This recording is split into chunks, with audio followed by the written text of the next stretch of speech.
have Jason Francis here from, Collective Bias today. So why don't you start telling us a little bit about yourself and what you know about crowdfunding? Well, I'm a blogger. I've been blogging for the better part of the past decade, and my history with crowdfunding goes back to the Nomadness Travel Tribe. It's the travel group that I help facilitate, and over the past 3 years consecutively, we've raised about $45,000 to $50,000 for our various projects. Our last project last spring, we raised just under $30,000 for a nationwide college tour. We raised the money, rented an RV, wrapped it, also linked up with Hotels.com as a sponsor after we raised those funds. And we drove. We drove from New York down the East Coast to Atlanta, New Orleans, stopping at various colleges and schools, talking about the value of entrepreneurship, crowdfunding, and travel.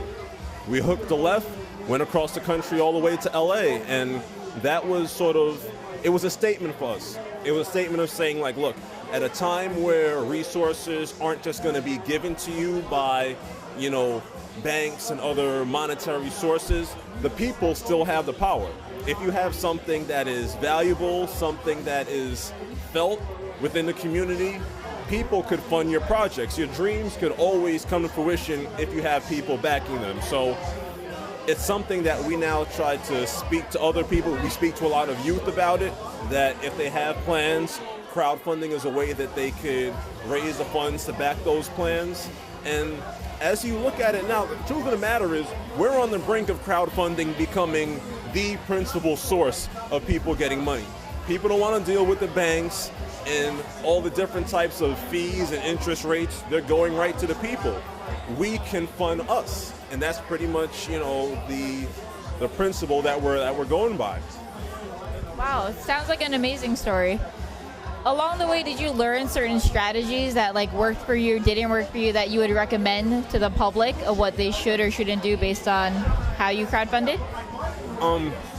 My partner, Avita Robinson, who I work with, who heads up a lot of the stuff that the tribe does, we both know that when crowdfunding campaigns start, nothing else happens. Everything else gets shut down. You need to know that if this is what you're about, it is now about to be your life for whatever length of time your campaign is.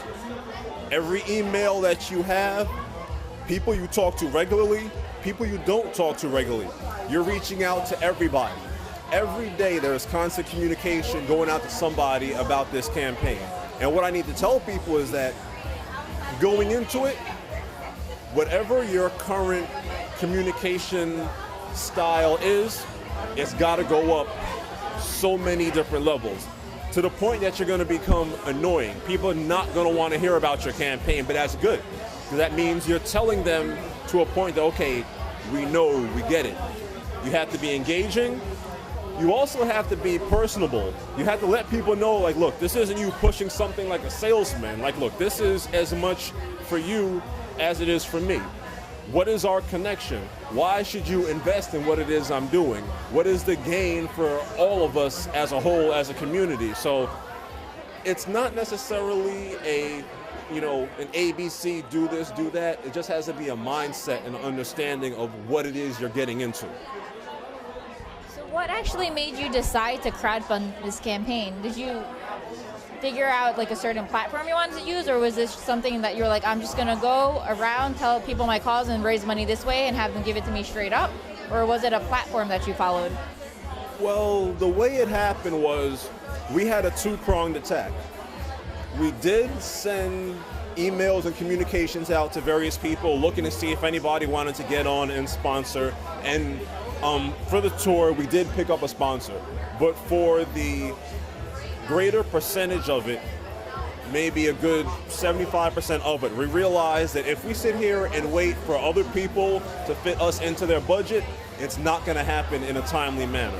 So we had no other choice. So you're like, okay, at this point, we're going to rely on the network that we've created, that we've already seen put us in magazines, put us on prominent blogs, on websites, and say, you know what, we're going to go to you to either fund it yourselves or share it with the people who will fund it. And that's the way that it sort of worked for us. So it was almost it was an act of necessity more so than anything. Great. So we're here at Social Media Week. Do you have any tips about how social media plays into crowdfunding for someone's campaign? Oh, definitely. You cannot crowdfund successfully without a strong social media presence.